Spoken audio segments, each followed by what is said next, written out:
बिस्मिल्लाहिर्रहमानिर्रहीम नहमदुहु व नसल्ली व नुसल्लिम अला रसूलिल करीम अम्मा बअद फ़अऊज़ु बिल्लाहि मिनश शैतानिर रजीम बिस्मिल्लाहिर्रहमानिर्रहीम। हज़रत शिबली रहमतुल्लाह अलैहि वटि हिकिड़ी जमात आई ऐं उहे चवनि पिया त असां हज़रत शिबली रहमतुल्लाह अलैहि सां दावा करे रहिया मुहबत करे रहिया आहियूं।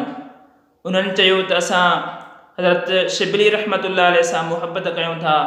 हज़रत शिबली रहमतुल्लाह अलैहि जॾहिं उहे लफ़्ज़ ॿुधा पाण पथर खणी उनखे हणणु शुरू कयां त हुननि चयो त असां तोसां मुहबत करे रहिया आहियूं ऐं तूं वरी असांखे पथर पियो हणी। मतिलबु उन ॻाल्हि ते हू नाराज़ थिया।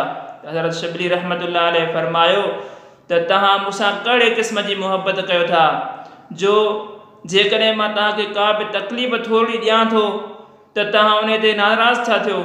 इहा कहिड़ी मुहबत आहे मूंसां जो मुंहिंजे तरफ़ां तव्हांखे थोरी तकलीफ़ मिले तव्हां उन जे मथां नाराज़ थियो। ऐं उन खां पोइ हज़रत शिबली रहमतुल्लाह अलैहि फरमायो जंहिं उल्फत जो प्यालो पीतो त उन ते हीअ ज़मीन वसीअ ऐं शहर तंग थी विया। उन्हनि अल्लाह ताला ते ईअं सुञातो जीअं सुञाणण जो हक़ हो। उन्हनि मुहबत जो जाम पीतो ऐं अल्लाह ताला जी उल्फत जी समुंड में ॿुॾी विया। उन जी बारगाह में मनाजात सां मिठास हासिल कयो। पोइ पाण ही शेर पढ़ियो ज़िक्रुल मुहब्बत या मौलाया अस्करनी व हल रअयतु मुहिब्बन गैर सकरान।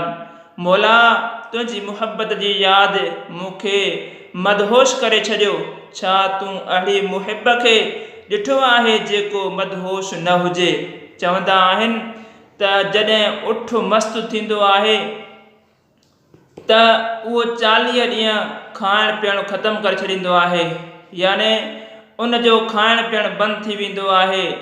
ऐं उन जे मथां जेतिरो बि तव्हां बार रखो ॿीणो टीणो बार रखो पर उन बार जी हू परवाह न कंदो आहे छो त हू पंहिंजे महबूब जे इश्क में मदहोश हूंदो आहे। उन जे करे उनखे बुख उञ ऐं उन गाह जी ऐं वज़न जी का बि परवाह न हूंदी आहे। जेकॾहिं उहो जानवर पंहिंजे महबूब जी यादि में एतिरो पंहिंजे खाधे पीते खां गाफ़िल थी वञे थो ऐं उनखे को बि वज़न महसूसु कोन थो थिए, उनखे एतिरो वज़न नथो थिए त असां अल्लाह तबारक व तआला सां मुहबत कयूं था त पोइ जेकॾहिं असांखे का बि तकलीफ़ पहुचे त असांखे रड़ घोड़ा या हाव पुकार न करणु घुरिजे ऐं उन जे मथां सब्र करणु घुरिजे। असांखे त हेॾियूं कोई तकलीफ़ूं बि कोन आयूं आहिनि जो असां उन जे मथां रड़ियूं कयूं आहो पुकार कयूं। सो दोस्तो अज़ीज़ो असांखे बि ईअं ई मुहबत करणु घुरिजे। जेकॾहिं अल्लाह तबारक व तआला जे तरफ़ां असांखे का बि मुसीबत पहुचे त उन जे मथां सब्र कयूं ऐं सब्र कंदासीं त अल्लाह तबारक व तआला असांखे अजुर अता फरमाईंदो। हज़रत अली मुर्तज़ा रज़ियल्लाहु अन्हु जो फरमायो जेको जन्नत जो उम्मीदवार थियो उन नेकिन में जल्दी कई, जेको जहन्नम खां डिगो उन नाजायज़ ख़्वाहिशात खां पासो कयो।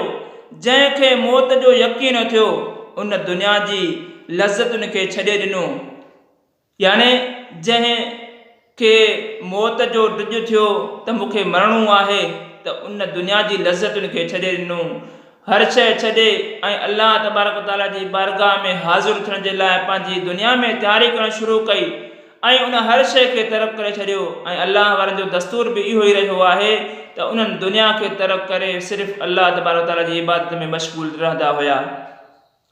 हज़रत इब्राहीमुल ख़वास रहमतुल्लाह अलैहि खां कंहिं सुवाल कयो त मुहबत छा आहे। पाण फरमायो मुहबत नालो आहे इरादनि खे ख़तमु करणु, तमामु सिफ़तुनि ऐं हाजतुनि खे मुर्दा करे छॾणु ऐं पंहिंजे वजूद खे इशारात जे समुंड में ग़रक़ करे छॾणु।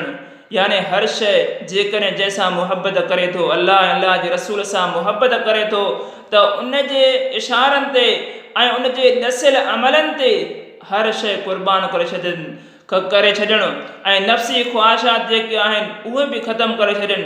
बसि जेकॾहिं मुहबत हुजे त उन ज़ात सां हुजे, उहा ई मुहबत असांखे हिन दुनिया ऐं आख़िरत में कमु ॾींदी। अल्लाह तबारक व तआला असांखे पंहिंजी ऐं पंहिंजे हबीब जी मुहबत नसीब फरमाए। वमा अलैना इल्लल बलागुल मुबीन।